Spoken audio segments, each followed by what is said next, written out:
Mr. Charles, a 93-year-old black veteran, walked down the quiet street of his neighborhood on a warm afternoon. His footsteps were slow but steady, a result of the many years of life and service he had lived. He had seen a lot in his time: a soldier in World War II, a survivor of many battles, and a man who had fought for his country. Now, in his later years, he enjoyed his solitude. Most days, he spent time in his garden or reminisced about his past while sitting in his favorite chair.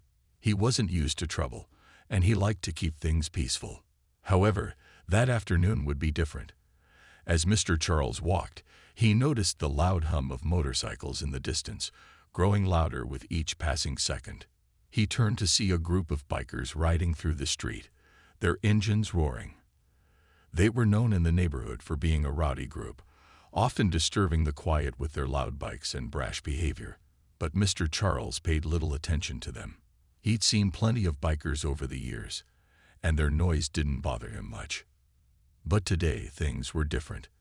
As the bikers got closer, they slowed down, noticing the elderly man walking alone. They began to circle around him, revving their engines loudly. Mr. Charles, though used to a lifetime of hardship, could feel the unease creeping up. He stood tall, though his back was slightly bent with age, as the bikers continued their taunts. One of them, a large man with a scruffy beard and a leather jacket, called out in a mocking tone, "Hey, old man, you still walking around like you're some hero or something?" Mr. Charles didn't respond right away. He was a man of few words, having learned through his years that action spoke louder than anything else. But the mocking laughter of the bikers grew louder. Another biker, a woman with a bright red helmet, shouted, "What's it like to be so old and useless? Huh?" Mr. Charles felt his heart race, but he didn't show it. He kept walking, his steps deliberate and strong. He had spent a lifetime defending this country, and now these strangers were mocking him for simply existing. The bikers grew bolder, circling around him like predators sizing up their prey. One by one, they began to make fun of his uniform, his service, and his age. They didn't understand what it meant to live through such an extraordinary life. To them, Mr. Charles was just another old man, a relic from the past. "Maybe you should just retire already. Nobody cares about your war stories," one of the bikers shouted, sneering as he revved his engine even louder. Despite the verbal jabs and their laughter, Mr. Charles refused to break. He had faced much worse in his life, and this was just another test. He had seen war and dealt with far more dangerous situations than this, but the hurtful words still stung. They didn't know his story, the sacrifices he had made, the battles he had fought, and the many losses he had endured. He wasn't afraid. He had been through far too much to let the ignorance of a few young bikers get to him. But in that moment, he decided it was time to do something he hadn't done before: stand up for himself in a way they wouldn't expect. He had endured enough, and these bikers were about to learn just who they were messing with. The bikers continued to circle around Mr. Charles, getting closer with every passing second. The loud sound of their engines was deafening, and their harsh words echoed in the air. But the elderly man remained calm. He had seen many difficult days in his life, and he knew how to handle challenges without losing his composure. Yet he could feel the sting of their mockery, even though he didn't let it show on his face. Jake, the leader of the group, was the loudest of them all. He rode a powerful motorcycle that roared as it sped past Mr. Charles in circles. "Hey, old man, you can barely walk. What are you doing out here?" Jake's voice rang out, full of amusement, as he revved his engine once again. The rest of the bikers laughed, clearly enjoying the moment. They thought it was funny to see an old man walking alone, thinking they had the upper hand. Mr. Charles knew what they were doing. They didn't understand who he was, or what he had been through. To them, he was just an old man walking down the street, easy to mock and ridicule. But what they didn't realize was that Mr. Charles wasn't like everyone else. He had been through more than they could imagine. He had fought in battles, lost friends, and seen the worst of what the world had to offer. He wasn't going to let a group of bikers, young and disrespectful, get the best of him. One of the bikers, a tall man with a leather jacket, snickered as he pulled up next to Mr. Charles. "You're just a relic from the past. Who cares about your old stories?" he said, shaking his head as if he was talking about something trivial. "You're not important anymore, old man. This is our time." The group laughed again, and Mr. Charles could feel the weight of their words pressing down on him. They didn't understand what it meant to serve, to fight for something greater than yourself, to give up so much for the sake of others. They didn't understand the pride that came with being a soldier, the sacrifice, or the honor. Yet he didn't say a word. Mr. Charles had never been one to argue, to shout, or to fight with words. His strength came from within, from a lifetime of experiences that had shaped him into the man he was. He didn't need to prove himself to anyone. But in this moment, he knew he had to stand his ground. He had lived through too much to let these bikers disrespect him so easily. Jake noticed Mr. Charles' silence and mistook it for weakness. "What, are you too old to speak now?" he taunted. "We're just having some fun. Don't get so upset. You're just a fossil." He revved his engine louder, as if trying to intimidate the elderly man. But Mr. Charles didn't flinch. He continued to walk slowly, keeping his posture straight, despite the verbal jabs and the loud engines around him. Inside, he was seething with frustration, but he wouldn't give these bikers the satisfaction of seeing him upset. He had dealt with much worse in his life. He had faced enemies on the battlefield who were far more dangerous than these reckless bikers, and he wasn't going to let them win. The bikers grew restless, clearly disappointed that they couldn't break the old man's calm. They had expected him to react, to fight back, but instead, they were met with silence. It was like trying to rattle a mountain. Mr. Charles wasn't going to be moved by their childish taunts. They didn't know it yet, but this would be the last time they ever mocked him. After the bikers had ridden off, Mr. Charles slowly made his way home, his steps deliberate but not hurried. He could feel the anger inside him, simmering just beneath the surface, but he refused to let it show. His years of experience had taught him to remain composed in the face of adversity. He had faced much worse, after all. As he walked, memories began to flood his mind. He thought back to the days when he had served his country during World War I. He remembered the camaraderie, the pride of standing alongside fellow soldiers, and the many sacrifices they made. He thought of the friends he had lost in battle, the brothers in arms who would never return home. Those memories, bittersweet and painful, were what defined him. They were a part of who he was, but they also made him stronger. He knew that nothing in this small town, no matter how loud or disrespectful, could ever take away the pride he had in his service. When he arrived at his modest home, Mr. Charles sat in his favorite chair by the window. The sun was beginning to set, casting a warm golden light across the room. It was peaceful here, a sharp contrast to the chaos of the world outside. He didn't need much, just the quiet comfort of his home and the memories of his past. But today, something had shifted.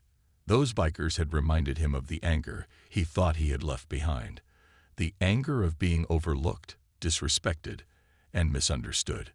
As he sat in silence, Mr. Charles couldn't help but feel the sting of their words. They had no idea who he was. They saw an old man, frail and slow, and thought they could push him around. But they didn't know the battles he had fought, the wars he had survived. They didn't understand that he had lived a life far beyond their narrow view of the world. He had faced real danger, fought for something greater than himself, and had seen the worst of humanity. And yet, here he was, a target for their cruel jokes. It didn't sit well with him. After a few moments of reflection, Mr. Charles made a decision. He was done being silent. He wasn't going to let these bikers think they could disrespect him without consequence. But he knew he wasn't going to confront them the way they expected. He wasn't going to shout or fight back with words. No, Mr. Charles had learned that true strength didn't lie in anger or violence. It lay in wisdom, in calm, and in knowing when to take a stand. With a steady hand, he reached for his phone. He dialed the number for the local police station, his fingers moving with practiced ease. As the phone rang, he thought about what he would say. He didn't need to raise his voice, didn't need to threaten anyone. He simply needed to make his case clear. He wasn't going to let these bikers think they could get away with disrespecting him, or anyone else, for that matter. When the officer on the other end of the line answered, Mr. Charles took a deep breath. "I need to report an incident," he said, his voice calm but firm. "There were some bikers who were harassing me on the street today. They were mocking my service, my age, and I won't stand for it." The officer paused for a moment, clearly surprised by the seriousness in Mr. Charles' voice. But Mr. Charles didn't let the silence make him waver. He knew what needed to be done. This was the start of something different. Mr. Charles wasn't just a victim of their cruelty. He was someone who knew how to handle himself, who had learned over the years that sometimes the quietest actions were the ones that spoke the loudest. He wasn't afraid to stand up for himself, and he wasn't going to let this incident slide. Mr. Charles sat back in his chair, waiting for the officer to respond to his report. The phone was still in his hand, but his mind was already focused on what would come next. The sun had nearly set, and a calm evening was wrapping its warmth around him. He looked out the window, his gaze lingering on the quiet street where the bikers had mocked him just hours before. Now, everything seemed so peaceful, but he knew that peace could be fragile, and that sometimes standing up for yourself was the only way to keep it. When the officer spoke, his voice was respectful but uncertain.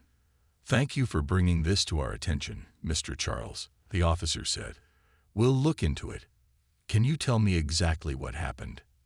Mr. Charles nodded to himself, even though the officer couldn't see him. He wasn't used to recounting the details of his experiences.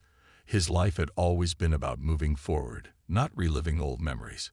But today, for some reason, he felt the need to speak his truth. His voice remained steady as he described the bikers' behavior, how they had circled around him, making cruel jokes about his service and his age. He didn't embellish the story or seek sympathy. He simply told it as it was. The officer listened attentively, occasionally asking a question for clarification. When Mr. Charles finished, there was a pause. The officer took a deep breath before replying. "We'll send someone over to speak with you, Mr. Charles. Thank you for letting us know." As he hung up the phone, Mr. Charles felt a sense of calm wash over him. He had done what he could.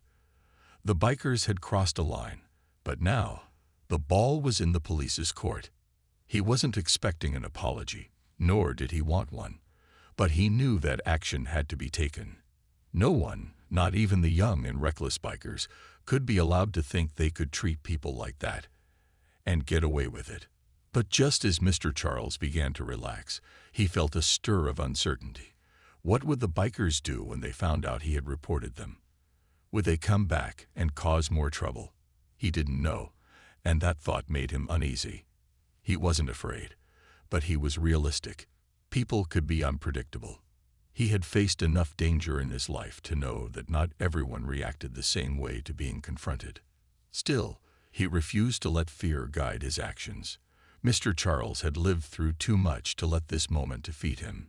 He had stood on battlefields where his life had been in constant danger, and he had come out alive.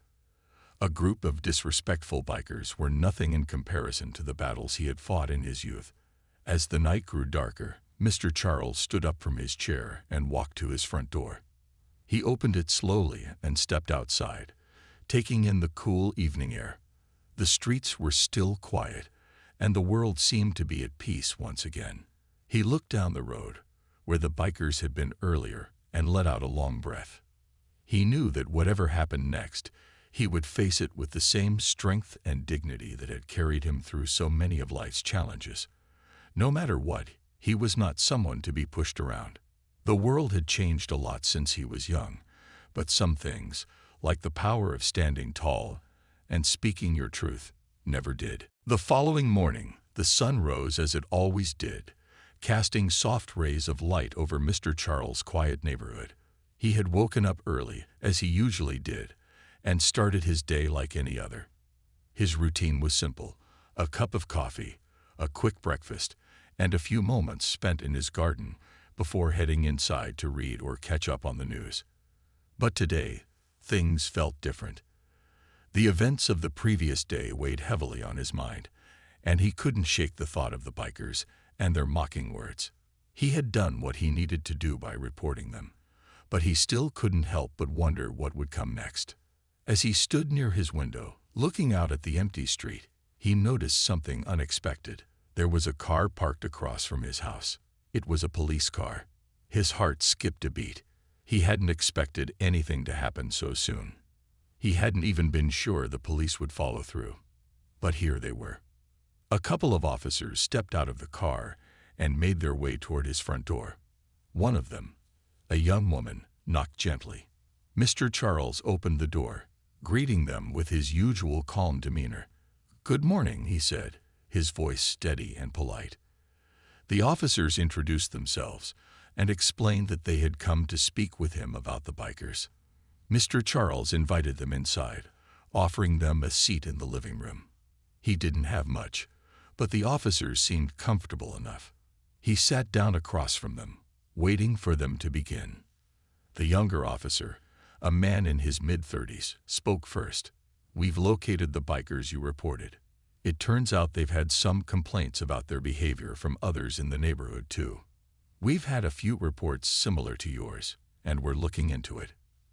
Mr. Charles nodded, relieved to hear that the police were taking the matter seriously. He hadn't expected much more than a routine investigation, but this was more than he had hoped for.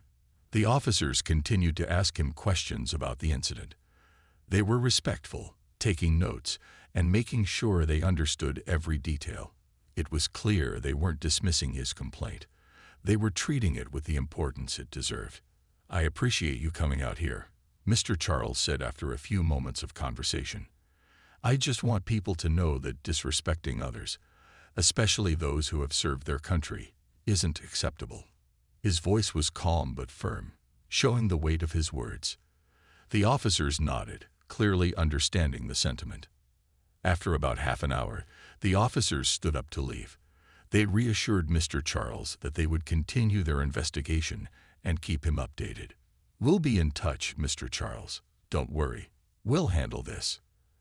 As they walked back to their car, Mr. Charles stood at his front door and watched them go. He felt a sense of relief wash over him. It wasn't over yet, but he knew that the bikers had been put on notice.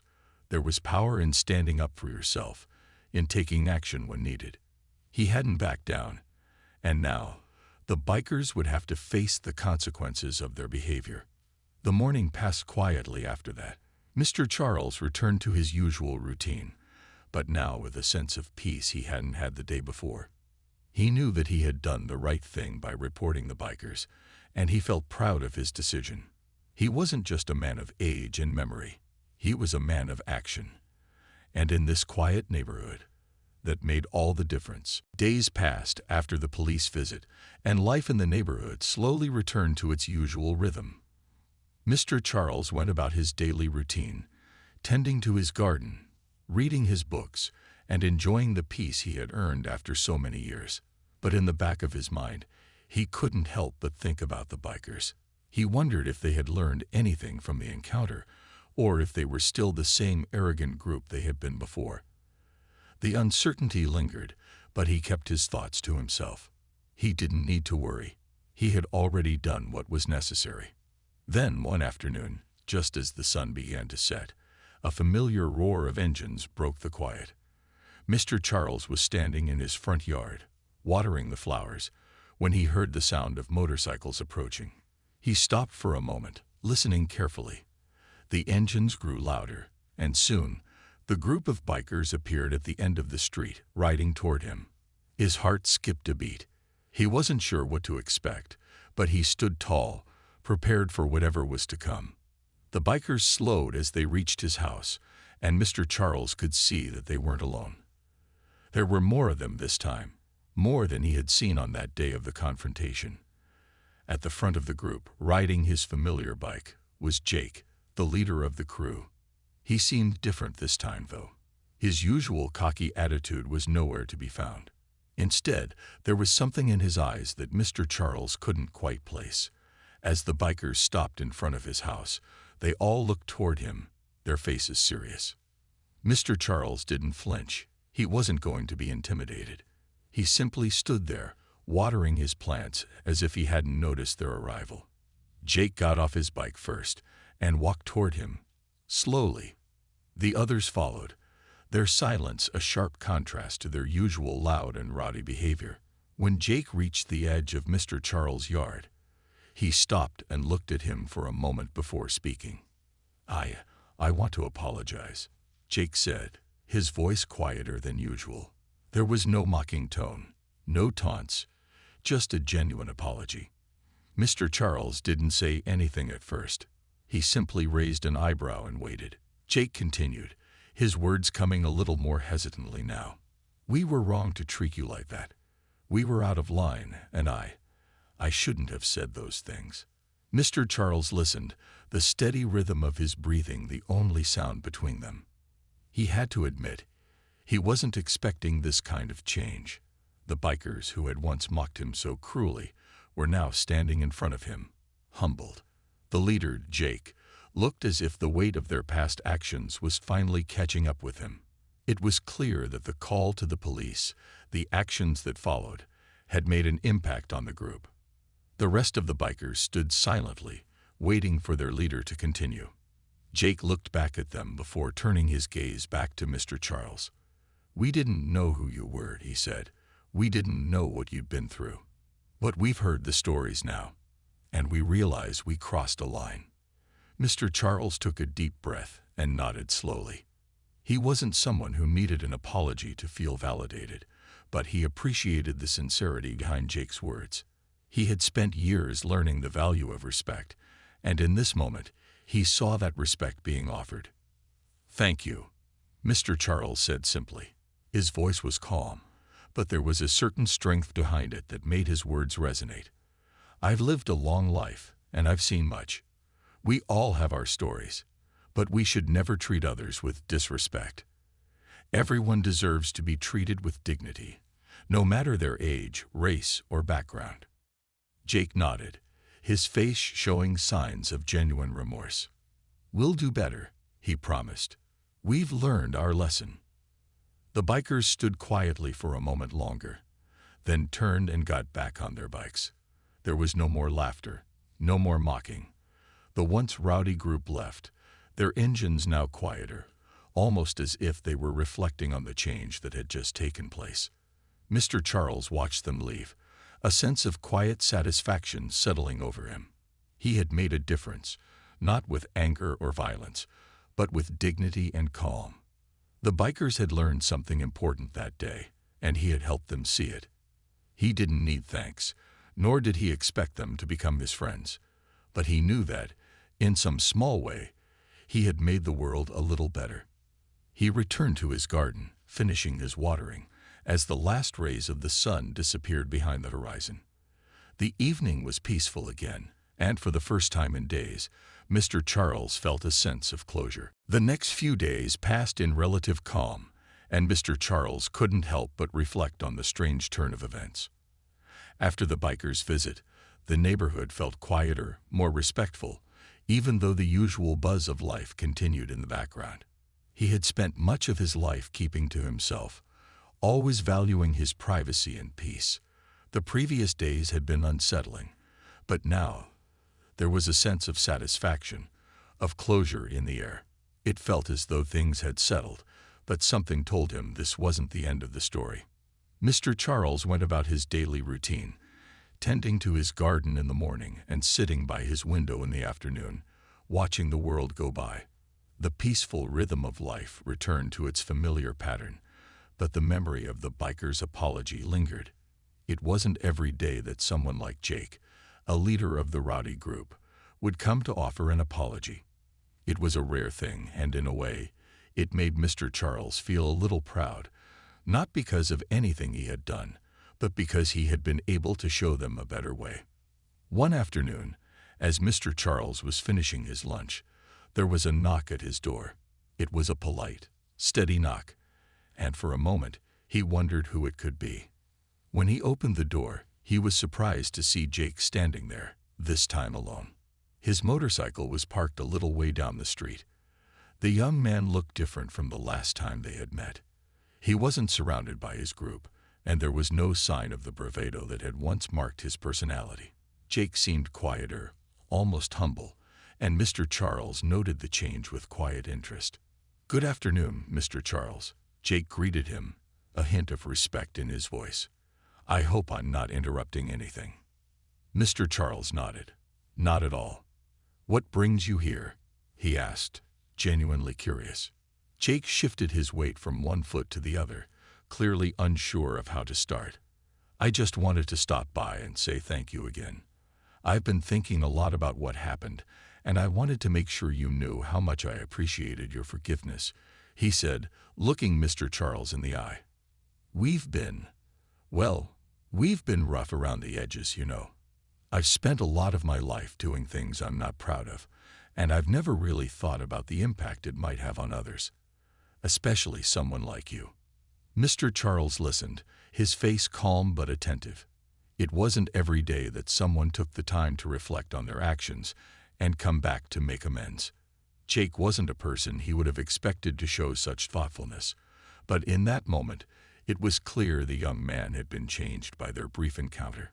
The respect Jake was offering felt genuine, and Mr. Charles found himself appreciating it. "I've been trying to be a better person lately," Jake continued, his voice a little softer. "And I think a lot of that started with how you handled everything. You didn't yell. You didn't fight. You handled it with so much dignity. It made me realize that I could be better too." He paused, looking almost shy. "I wanted to let you know that I've been talking to the others. We're trying to change the way we treat people, and I owe part of that to you." Mr. Charles felt a warm sense of pride. He wasn't looking for thanks or praise, but hearing that Jake had recognized his own role in the situation and was trying to make changes made all the difference. It wasn't just about the bikers anymore. It was about the idea that someone had learned a valuable lesson from their interaction. And that, to Mr. Charles, was worth more than any apology. "Thank you for coming by, Jake," Mr. Charles said quietly, his voice steady but kind. "I don't need anything more than your respect. It's not easy to change, but it's worth it. I'm glad you're trying." Jake nodded, his face sincere. "I'll keep trying, Mr. Charles. I promise." With that, Jake turned and walked back toward his motorcycle, leaving Mr. Charles standing in his doorway, watching as the young man rode away. The sound of the engine faded into the distance, and the neighborhood returned to its usual stillness. But something had changed, something deeper than the surface noise of the bikers' antics. Mr. Charles could feel it in the air, a shift in how people saw each other, a sense of respect that had been lacking before. It wasn't just a lesson for the bikers. It was a reminder for everyone in the community, including himself. As Mr. Charles closed the door, he couldn't help but smile. The world was still full of challenges, but moments like these reminded him that kindness, patience, and dignity were all anyone really needed to make a difference. Weeks passed, and life in the neighborhood returned to its peaceful rhythm. Mr. Charles continued his daily routines, tending to his garden and enjoying the quiet moments that came with his age. The memory of the bikers, their mockery, and their eventual apology felt like a distant memory now. But there was still something in the air, something subtle that lingered after Jake's visit. It wasn't just the apology that mattered. It was the change in the atmosphere, the shift in how people saw one another. It was as though the incident had sparked something in the neighborhood, a renewed sense of respect for the elderly, for veterans, and for everyone, no matter their age. One day, as Mr. Charles was sitting by his window, enjoying the afternoon sun, he noticed something out of the ordinary. A small group of young people was gathered near the park at the end of the street. They were talking, laughing, and it looked like they were planning something. As he observed from his window, he saw one of them, a young man he recognized, walk toward him, holding something in his hands. Mr. Charles squinted, trying to make out what it was, and soon realized that it was a small, wrapped package. The young man made his way up to the porch, and Mr. Charles, curious, opened the door to greet him. "Good afternoon," the young man said with a bright smile. "I'm Kyle. I don't know if you remember me, but I'm one of the people who's been working on the neighborhood cleanup project." Mr. Charles smiled politely, trying to place the young man's face. "Ah, yes, I remember. You're part of the group that's been fixing up the park, right?" "That's right," Kyle said, looking proud of the work they had been doing. "Well, we wanted to thank you. After hearing about what happened with the bikers, we realized that we needed to do more for this neighborhood to make it a better place for everyone. You've been a part of this community for so long, and we wanted to show you that we appreciate everything you've done." Kyle held out the small package, and Mr. Charles took it, surprised by the gesture. "You didn't have to do this," Mr. Charles said, his voice warm but surprised. "We know, but we wanted to. We've been talking a lot about respect and how we can all help each other," Kyle continued. "And when we heard about what you did, standing up for yourself and showing that dignity, we thought we should do something too." Mr. Charles slowly opened the package, revealing a small plaque. It was simple, but beautifully engraved with the words, "A man of honor. Thank you for your service." He was taken aback by the gesture. It wasn't something he had expected, but it meant more to him than he could express. "Thank you, Kyle," Mr. Charles said softly, his heart touched by the kindness. "This is more than I could have asked for." Kyle smiled and nodded. "It's the least we could do. You've shown us what it means to be strong without raising your voice, to be respected without demanding it. We're proud to have you in this neighborhood." As the young man turned to leave, Mr. Charles stood on his porch for a moment, holding the plaque in his hands. It wasn't just a gift. It was a symbol of the change that had happened, not only in the bikers but in the entire community. People were starting to see each other differently, starting to realize that respect wasn't something you earned by force. It was something you gave, freely and without condition. Mr. Charles walked back inside, carefully placing the plaque on his mantel. He sat down in his favorite chair and looked out the window, a sense of contentment filling him. Life had a way of surprising him, he thought. Sometimes, the smallest actions, like standing tall in the face of disrespect, could ripple outward and change the world around you. It wasn't just about the bikers anymore. It was about the entire community, learning the importance of respect, kindness, and dignity. As the sun set behind the trees, casting long shadows over the street, Mr. Charles felt a deep sense of peace. He had lived through much in his 93 years, but nothing had been quite as rewarding as seeing the change he had sparked. In the end, it wasn't about the past. It was about the future, the way people could grow, learn, and become better versions of themselves. And for Mr. Charles, that was enough.